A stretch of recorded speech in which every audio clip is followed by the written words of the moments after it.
গুপ্তিপাড়ার বিশ্বম্ভরবাবু পালকি চড়ে চলেছেন সপ্তগ্রাম। ফাল্গুন মাস, কিন্তু এখনো খুব ঠান্ডা। কিছু আগে প্রায় সপ্তাহ ধরে বৃষ্টি হয়ে গেছে। বিশ্বম্ভর বাবুর গায়ে এক মোটা কম্বল। পালকির সঙ্গে চলেছে তার শম্ভু চাকর, হাতে এক লম্বা লাঠি।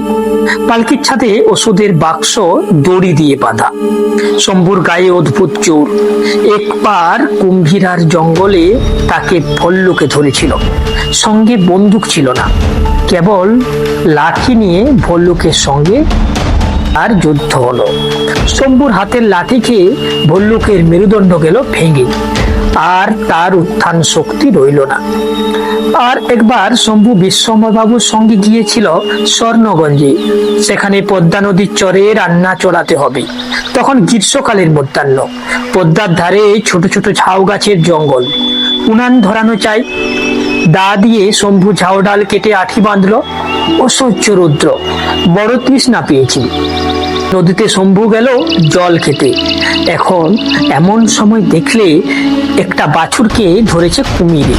শম্ভু এক লাফে জলে পড়ে কুমিরের পিঠে চড়ে বসলো। দা দিয়ে তার গলায় পোঁচ দিতে লাগলো। জল লাল হয়ে উঠল রক্তে। কুমির যন্ত্রণায় বাছুরকে দিল ছেড়ে। শম্ভু সাঁতার দিয়ে ডাঙায় উঠে এলো। বিশ্বম্ভর বাবু ডাক্তার, রোগীর দেখতে চলেছেন বহু দূরে। সেখানে স্টিমার ঘাটের স্টেশনের মাস্টার মধু বিশ্বাস।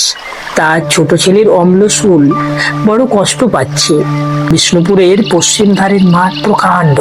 সেখানে যখন পালকি এলো তখন সন্ধ্যা হয়ে এসেছে। রাখাল গরু নিয়ে চলেছে গোষ্ঠী ফিরে। বিশ্বম্ভর বাবু তাকে ডেকে জিজ্ঞাসা করলেন, ওহে বাপু, সপ্তগ্রাম কত দূরে বলতে পারো? রাখাল বললে, আগে সে তো 7 ক্রোশ হবে। আজ সেখানে যাবেন না। পথে বিশ্বহাটের মাঠ, তার কাছে শ্মশান, সেখানে ডাকাতের ভয়। ডাক্তার বললেন, বাবা, রোগী কষ্ট পাচ্ছে, আমাকে যেতেই হবে। তিলপনি খালের ধারে যখন পালকি এলো, রাত্রি তখন 10টা। বাঁধন আলগা হয়ে পালকির ছাদ থেকে ডাক্তারের বাক্সটা গেল পড়ে। কেস্টার অয়েলের শিশি ভেঙে চূর্ণ হয়ে গেল। বাক্সটা তো ফের শক্ত করে বাঁধলেই, কিন্তু আবার বিপদ। খাল পেরিয়ে আন্দাজ 2 ক্রোশ পথ গেছে। এমন সময় মড়মড় করে ডান্ডা গেল ভেঙে। পালকিটা পড়লো মাটিতে। পালকি হালকা কাঠে তৈরি। বিশ্বম্ভর বাবুর দেহটি স্থূল। আর উপায় নেই, এইখানেই রাত্রি কাটাতে হবে। ডাক্তারবাবু ঘাসের উপর কম্বল পাতলেন, লণ্ঠনটি রাখলেন কাছে।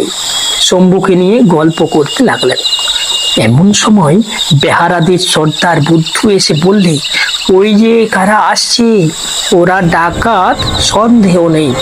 বিশ্বম্ভর বাবু বললেন, ভয় কি, তোরা তো সবাই আছিস। বুদ্ধু বললে, গলগু পালিয়েছে, পল্লুকেও দেখছি নে। বক্সি লুকিয়েছে ওই ঝোপের মধ্যে। ভয়ে বিষ্ণুর হাত পা আড়ষ্ট। শুনে ডাক্তার তো ভয়ে কম্পিত। ডাকলেন, শম্ভু। শম্ভু বললে, আজ্ঞে। ডাক্তার বললেন, এখন উপায় কি?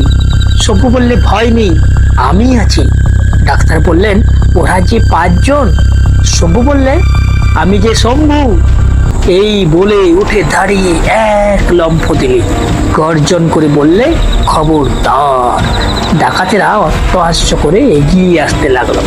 তখন শম্ভু পালকির সেই ভাঙা ডান্ডাখানা তুলে ওদের দিকে ছুঁড়ে মারলে। তার এক গায়ে 3 জন একসঙ্গে পড়ে গেল। তারপরে শম্ভু লাঠি কুড়িয়ে যেই ওদের মধ্যে ঝাঁপিয়ে পড়লো, বাকি 2 জন দিল দৌড়। তখন ডাক্তারবাবু ডাকলেন, শম্ভু। শম্ভু বললে, আগে। বিশ্বম্ভর বাবু বললেন, এবার বাক্সটা বের করো। শম্ভু বললে, কেন, বাক্স নিয়ে কি হবে? ডাক্তার বললেন, ওই 3টে লোকের ডাক্তারি করা চায়, ব্যান্ডেজ বাঁধতে হবে। রাত্রি তখন অল্পই বাকি। বিশ্বম্ভর বাবু আর শম্ভু 2 জন মিলে 3 জনের শুশ্রূষা করলেন। সকাল হয়েছে। ছিন্ন মেঘের মধ্য দিয়ে সূর্যের রশ্মি ফেটে পড়েছে। একে একে সব বেহারা ফিরে আসে। বলগু এলো, পল্লু এলো, বক্সির হাত ধরে এলো বিষ্ণু।